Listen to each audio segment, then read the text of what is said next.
Kyle Whittingham has officially stepped down as the head coach of the Utah Utes. How's it going, everybody? Bryson Quinney here with the CB Sports Show with a bonus episode before a podcast tonight.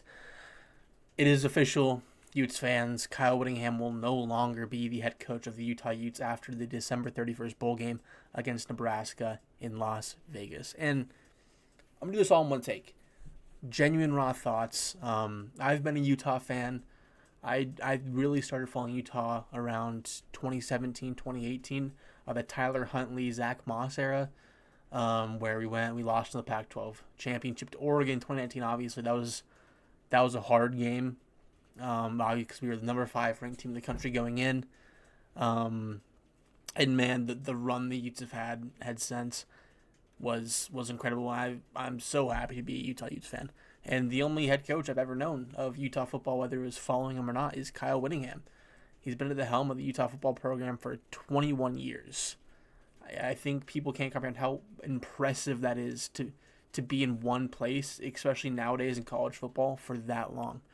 And not only was he there for 21 years, but he took a Utah football program from Urban Meyer, who came in for 2 years, said, hey, here's a program. I'm going to go to Florida now. Here, I jump-started it for you. Alex Smith leaves. I mean, and you go your first year, don't do great. And it's history from there in the Mountain West Conference. 2008, you go win your first title in the Mountain West Conference, as well as beat Nick Saban and the Alabama Crimson Tide in the Sugar Bowl. And not many people can say that. Not many coaches have on the resume that, hey, I went to the Sugar Bowl in the Mountain West and beat powerhouse SEC Alabama. And then, I mean, this program's where it's at today because of Kyle Whittingham. He took us from the Mountain West to the Pac-12, where it didn't take long for us to start winning our games at the Pac-12.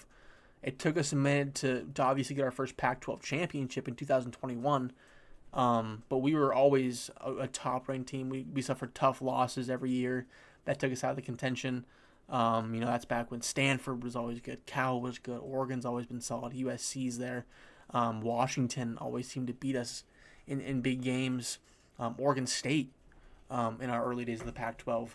And then obviously those last few years in the Pac-12 before it obviously dissolved. But it's being rebuilt.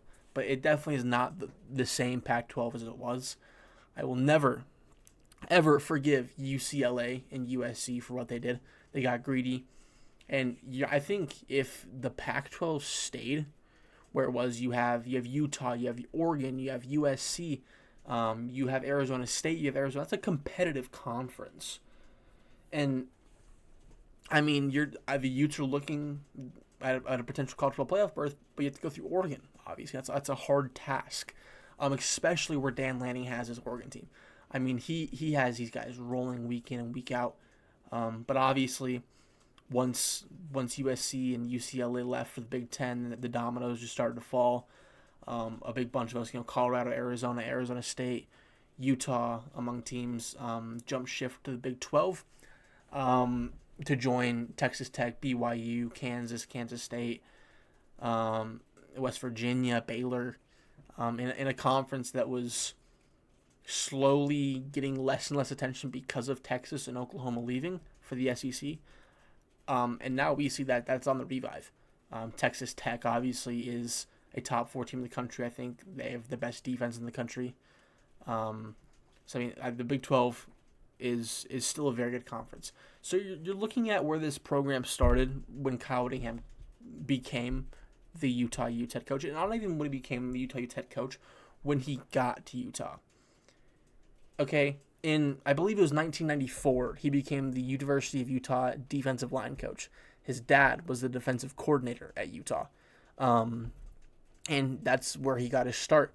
Following, his dad went to the NFL, and he interviewed for the DC role. He became the defensive coordinator. He coached the linebackers. He was a special teams coordinator. The secondary, all things defense. Urban Meyer comes in. He's a defensive coordinator for Urban Meyer. Urban Meyer leaves. Here comes Kyle Whittingham. Insert Kyle Whittingham. And, I mean, the winningest coach in Utah football history revived this program. I mean, I don't think Utah is where it's at today without Kyle Whittingham. I don't think you're talking Big 12. I think you're still with Wazoo and Oregon State sitting in the Pac-12. And who knows? If you jump around coaches and aren't very good, you could still be in the Mountain West. But like this program has just grown and grown and grown because of Kyle Whittingham. And I mean the people he's built around him. Morgan Scalley. I mean, head coach in waiting for the last few years. He was an All-American defenseman at Utah. He went to Utah. He was a grad assistant at Utah. He started his administrative stuff career at Utah and has been the defensive coordinator under Kyle Whittingham at Utah. I'm seeing it consistent here. And now there's no question of who's going to be this next head coach. It's going to be Morgan Scalley. And I'm excited. Having Whitt go sucks. I saw this when I got off of work, and this, to me, what I'm about to tell you shows not only the impact that Kyle Whittingham had on the Utah football program, but is in the state of Utah. I get off work and I go to the mall, and I've been eyeing this hat at the Pro Image Sports for a while. I went to go buy it. It felt like the time was finally right. And he goes, oh, the guy who's checking me out, he's like, you big Utah fan? I said, yeah. He goes, what brings you in today? I said, I've been eyeing this hat for a minute. Then I saw Coach Whitt retired. And that, like, people in that store froze. They didn't know. The workers. They turned to me and they said, like, you're lying. Like, this can't be true. They all jump on their phones and like, everyone, like, it just got sad. When I first heard the news, I was sad. On Utah, I run a Utah Utes focus page, YO Utes fan, and I got a notification. I was driving home from work, hadn't checked my phone all day. That another page, Utah Edits, wanted me to clap on a post. So I click on it, and it's an edit. I'm like, oh, nice. And it's a Whitt edit, and I read the description, said, thank you for everything. And I went into panic mode, and my feed is just Coach Whitt. So I got my content out, and I listened to the Locked On Big 12 podcast with Drake Tolley. He put out a bonus episode.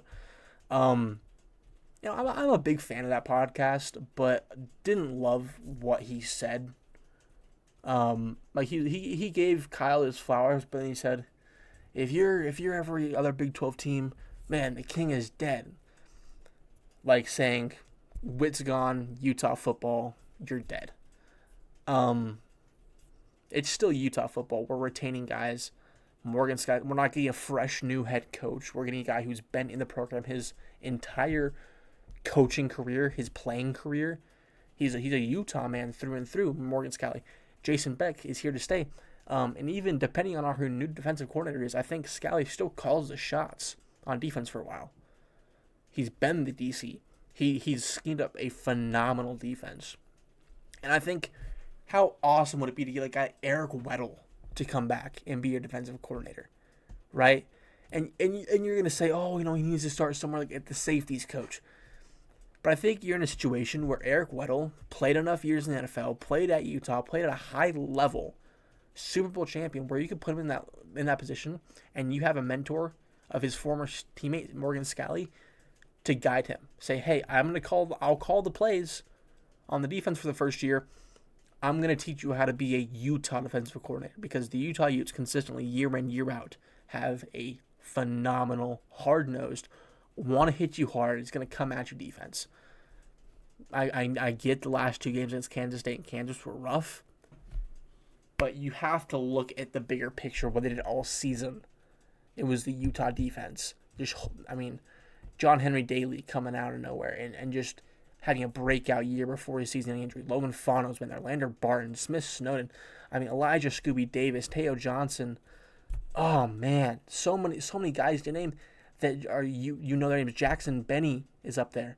And that's not even the half of it with this Utah defense, because we have so many guys that can just ball.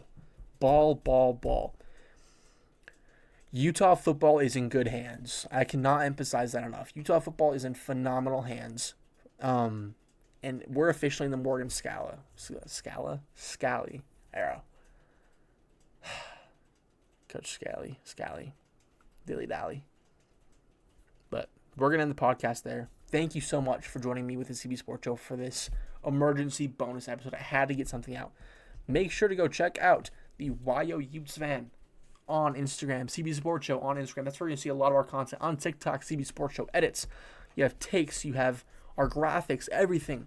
Go check us out. Give us all. The moon is the limit here. The sky is the limit for the CB Sports Show. And me and Connor, we are so thankful for each and every one of you. And big things coming tomorrow. Me and Connor got a video coming tomorrow. We will be at the Utah Utes basketball in the Salt Lake City Showcase at Delta Center. Utah versus Mississippi State. Mark it down. With that, this has been the CB Sports Show. We will see you next time.